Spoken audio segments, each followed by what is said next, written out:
ভোলানাগার গ্রামে মটন বিরিয়ানি ঠেলা নিয়ে বসতো। ওর ব্যবসা ভালোই চলতো। রোজ ওর কাছে ৬-৭ জন লোক মটন বিরিয়ানি খেতে তো আসতোই। এইভাবে ওর দিন কাটছিল। একদিন কেশব ব্যবসা করতে করতে নিজের মনে মনে বলল, রোজ দিন ৬-৭ জন গ্রাহক মটন বিরিয়ানি খেতে চলেই আসে, আর তাতে মোটামুটি আমার দিন কেটে যায়। কিন্তু এইভাবে আর কতদিন চলবে? আজকাল বাবার শরীরটাও খুব একটা ভালো যাচ্ছে না, তার উপর ছোট ভাইটার পড়ার খরচা। ওকে যদি লেখাপড়া না শেখাতে পারি, ও তাহলে করবেটা কি? এই সব চিন্তা করতে করতে বেচারা কেশব বাড়ি ফেরে। আর তার স্ত্রী রূপালী তাকে এত চিন্তিত অবস্থায় বাড়ি ফিরতে দেখে বলে, হ্যাঁ গো, কি হয়েছে তোমার? তোমাকে খুব চিন্তিত দেখাচ্ছে।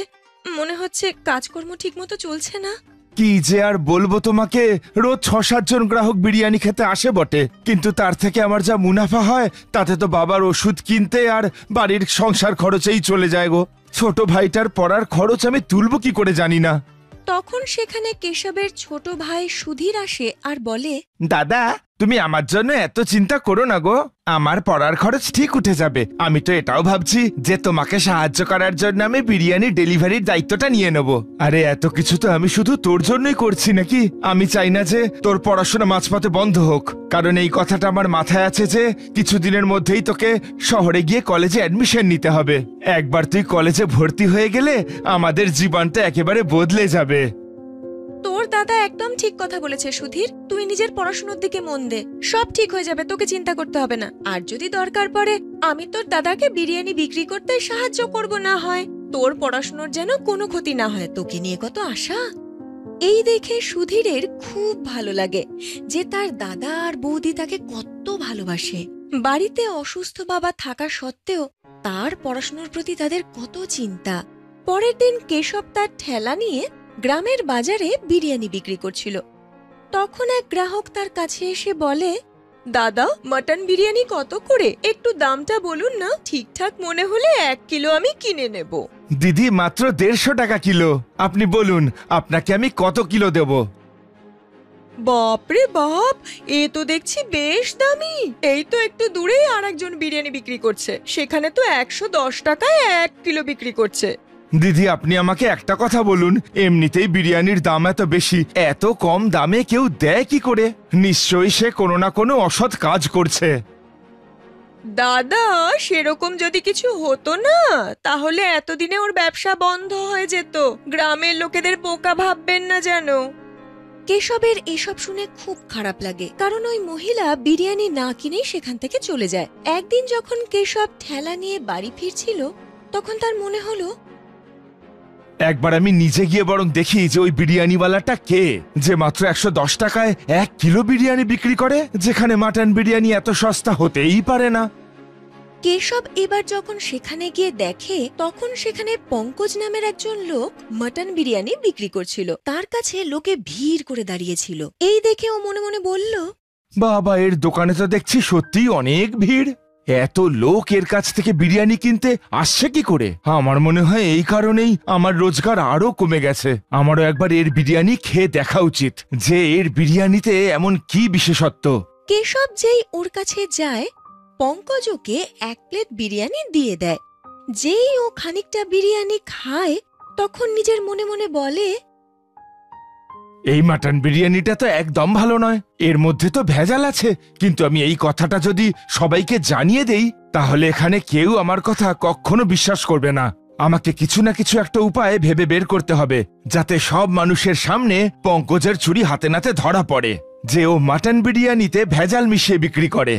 কেশব মনমরা হয়ে বাড়ি ফেরে, সব কথা নিজের স্ত্রীকে বলে। ওরা কিছুদিনের মধ্যেই সুধীরকে লেখাপড়া শেখানোর জন্য বাইরে পাঠাবে ভাবছিল, কিন্তু তাদের কাছে টাকা ছিল না। তাই ওরা ওদের বাড়ি এক ব্যবসায়ীর কাছে বন্ধক রেখে সুধীরকে লেখাপড়া শেখানোর জন্য বাইরে পাঠায়। রূপালী এবার কেশবকে বলে, হ্যাঁ গো, সুধীরকে তো আমরা বাইরে পড়াশোনা করতে পাঠিয়ে দিলাম, কিন্তু যেদিন থেকে ওই পঙ্কজ গ্রামে ব্যবসা করছে, সেদিন থেকে আমাদের তো আর ব্যবসা চলছে না। হ্যাঁ গো, তোমাকে তো এবার কিছু একটা করতে হবে, তাই না?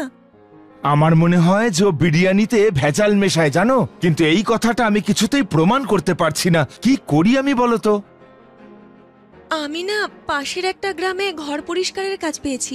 তুমি কিছু মনে না করলে আমি সেই কাজটা করি, তাহলে সংসার চালাতে আমিও তোমাকে খানিকটা সাহায্য করতে পারবো। আমি এই বাড়িতে তোমাকে রাজরানী করে এনেছিলাম, কখনো ভাবতে পারিনি যে সংসার চালানোর জন্য তোমাকে অন্যের বাড়িতে গিয়ে কাজ করে খেতে হবে। তুমি আমায় ক্ষমা করে দিও। কেশব এই বলে আর তারপর অন্যান্য দিনের মতো নিজের ব্যবসা খুলে বসে। ওদিকে রূপালী একদিন কেশব বাড়ি থেকে বেরিয়ে যাওয়ার পর বেরোয় আর নিজের মনে মনে বলে, ক্ষমা করে দিও তুমি আমায়, আমি তোমাকে এটা আর বলতে পারলাম না যে আমি পঙ্কজের ঠেলায় মটন বিরিয়ানির কাজ করতে যাচ্ছি। এসব আমি শুধু তোমার জন্য করছি, যাতে ওই পঙ্কজের সত্যিটা সবার সামনে চলে আসে আর আমাদের মটন বিরিয়ানির ব্যবসা আবার আগের মতো চলে। রূপালী এবার পঙ্কজের ঠেলায় যায় আর মিষ্টি মিষ্টি কথা বলে ওর ঠেলায় যেন কাজ করতে পারে সেই ব্যবস্থা করে। একদিন রূপালী কথায় কথায় পঙ্কজকে জিজ্ঞেস করে, সাহেব, আমি না বুঝতে পারি না, আপনি 110 টাকায় বিরিয়ানি বিক্রি করছেন, যেটা খুব সস্তা। মটন বিরিয়ানি 110 টাকা কিলো হতেই পারে না, তাও তো আপনার ব্যবসা এত ভালো চলছে। আচ্ছা, আপনি আপনার মটন বিরিয়ানিতে কি মেশান? আপনি আমাকে শুধু পরিষ্কার পরিচ্ছন্ন করতে আর টাকার হিসেব রাখতে বলেছেন। আপনি যদি আমাকে বিরিয়ানি বানানো শিখিয়ে দেন, তাহলে আমিও এরকম বিরিয়ানি বাড়িতে সস্তায় বানাতে পারবো। এইসব বিরিয়ানি কখনো বাড়িতে বানাতে যেও না, কারণ এই বিরিয়ানিতে ভেজাল মেশানো আছে। আমি রাতের বেলা যাই মাংস কিনতে, আর যেসব ছাগল রোগের কারণে মৃত্যু হয় তাদের মাংস কিনি, তারপর তার সাথে আমি সয়াবিনের কিমা মিলিয়ে দিই। এইভাবে বিরিয়ানি তৈরি করি, তবে গিয়ে আমি 110 টাকায় বিক্রি করতে পারি। কিন্তু এর ফলে তো গ্রাহকদের শরীর খারাপ করতে পারে, ওদের স্বাস্থ্যের দিকে তো আপনার খেয়াল রাখা উচিত। এ তো ভীষণ অন্যায়। এইসব খেয়ে যদি গ্রাহকদের শরীর খারাপ হয়, তাতে আমার করার আছেটা কি? সবকিছু তো আর আমার হাতে থাকতে পারে না। দেখো, আমি সেই কাজই করি যেটা আমার ঠিক মনে হয়, আর তুমিও সেটাই করো। নিজের বাড়ির লোকদের জন্য ভালো মাটন বিরিয়ানি বানাও, আর গ্রাহকদের জন্য এরকম বিরিয়ানি। রূপালী সব সত্যি জেনে গিয়েছিল। রূপালী বাড়ি যেতে যেতে নিজের মনে মনে বলে, আমাকে যেভাবেই হোক গ্রামের সবাইকে এই সত্যিটা জানাতে হবে, নয়তো গ্রামবাসীরা এর দোকানের মটন বিরিয়ানি খেয়ে অসুস্থ হয়ে পড়বে আর আমাদের ব্যবসা বন্ধ হয়ে যাবে, সে তো বাদই দিলাম। এভাবেই দিন কাটতে থাকে। একদিন রূপালী চিঠি লিখে সুধীরকে আর ওর বন্ধুকে গ্রামে ডেকে নেয়, যারা ছদ্মবেশে ফুড ইন্সপেক্টর আর জেলা ইন্সপেক্টর হয়ে পঙ্কজের কাছে যায়। পঙ্কজ তাদের সামনে ভালো বিরিয়ানির স্যাম্পেল রাখে।